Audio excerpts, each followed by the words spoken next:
Now on KGW News, chance of death to America. Iran vows revenge after the killing of one of its top military leaders. A historic shakeup in the United Methodist Church, the pitch to split one global faith community into two over disagreements about same-sex marriage. Plus. And the Golden Globe goes to Missing Link. Awards season is back with another unpredictable night at the Golden Globes. We highlight some of the biggest moments, including a big win by a Portland area studio. This is KGW News at 11. Good evening. Our top story tonight, Iran is vowing revenge in response to a U.S. airstrike that killed one of the country's top military leaders. Against the backdrop of angry anti-American protests again today, Iranian leaders say they are abandoning the remaining limits of the country's 2015 nuclear deal. That threat comes as Iraq's parliament calls for the expulsion of American troops. President Trump is in turn threatening sanctions on Iraq if they go through with that. He's been tweeting all weekend, by the way, and in one recent tweet, he warns Congress that should Iran strike any U.S. person or target, the United States will quickly and fully strike back, and perhaps in a disproportionate manner. End quote. At the same time, Oregon Senator Ron Wyden says Congress needs to take action to stop a war. KGW's Lindsay Nadrich has more on that. Senator Wyden said he plans to challenge statements made by the Trump administration about the killing of General Soleimani. Meanwhile, Iranian Americans living in Portland say they're fearful they'll be wrongfully targeted because of what's going on. Dozens filled the auditorium at Roosevelt High School Sunday afternoon for Senator Ron Wyden's town hall meeting.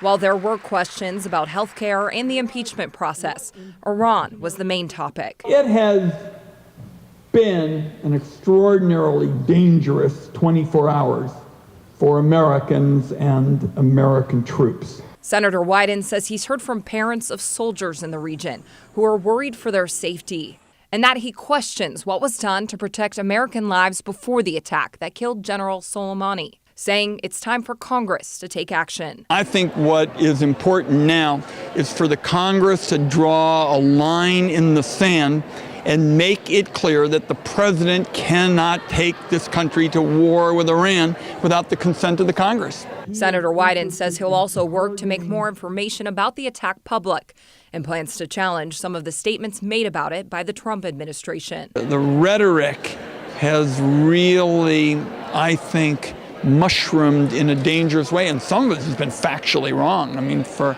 the Vice President of the United States to say the Iranians were responsible for 9/11 is just factually untrue. It's that kind of rhetoric that has people like Gudar's Ekdadari worried. He helped found the American-Iranian Friendship Council and is one of thousands of Iranian Americans living here in Oregon. Once you are from the South or once you're looking Middle Eastern, then you're the target. I personally were interviewed numerous times by FBI in Portland, just the way you guys found me, that on social media or on press releases, they have seen my name and they want to talk to me.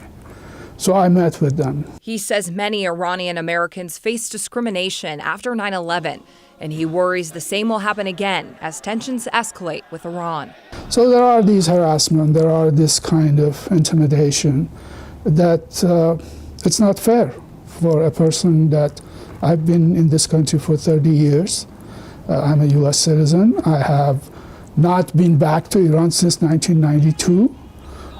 It's like 28 years that I haven't seen that country. I'm Lindsay Nadrich, KGW News.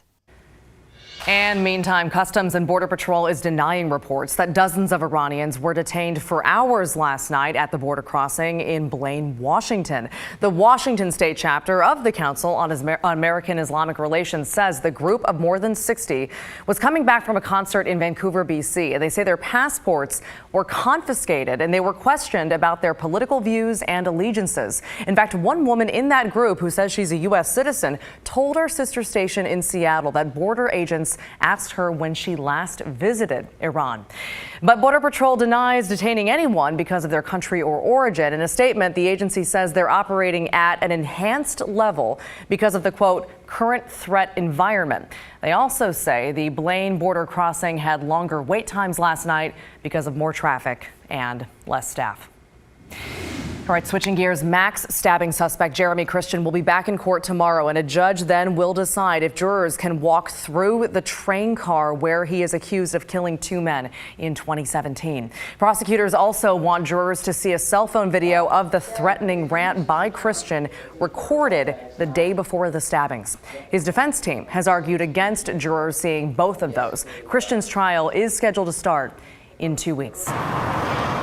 A memorial for a Portland girl killed in a hit-and-run crash was damaged this weekend. In fact, someone knocked over the pedestrian crossing sign on Southeast Hawthorne near 43rd, along with some flowers and potted plants. That memorial honors 15-year-old Fallon Smart, who you just saw. She was hit and killed while crossing the street in 2016. And this case drew national attention because the Saudi national charged in her death fled the U.S. before he could be tried. Authorities think the Saudi government helped him escape, something they've been accused of doing before in other criminal cases involving their citizens. As for the damage, police don't have any reports about a crash there at this point. And PBOT says for now, they'll make repairs and see if changes can be made to make that crosswalk safer.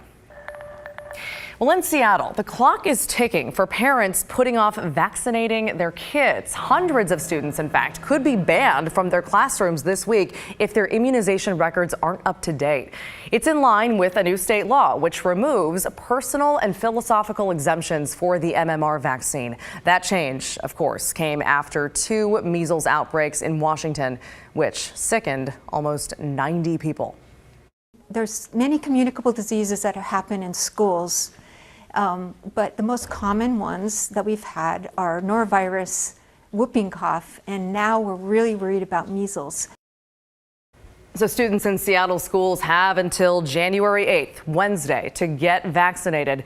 Parents can still have their children opt out of the MMR vaccine, but to do that, they have to cite medical or religious reasons, which are different from personal or philosophical ones. All right, shifting gears now to weather, and wow, what a start to the first weekend, start to the first weekend, I should say, 2020 up in the Cascades. Snowfall was measured in feet along Timberline and Mount Hood Meadows. If you made the trek up the mountain, obviously you weren't alone. You can see through our traffic cameras at Highway 26 and Highway 35. Some traffic there, but it looks like the roads are pretty clear.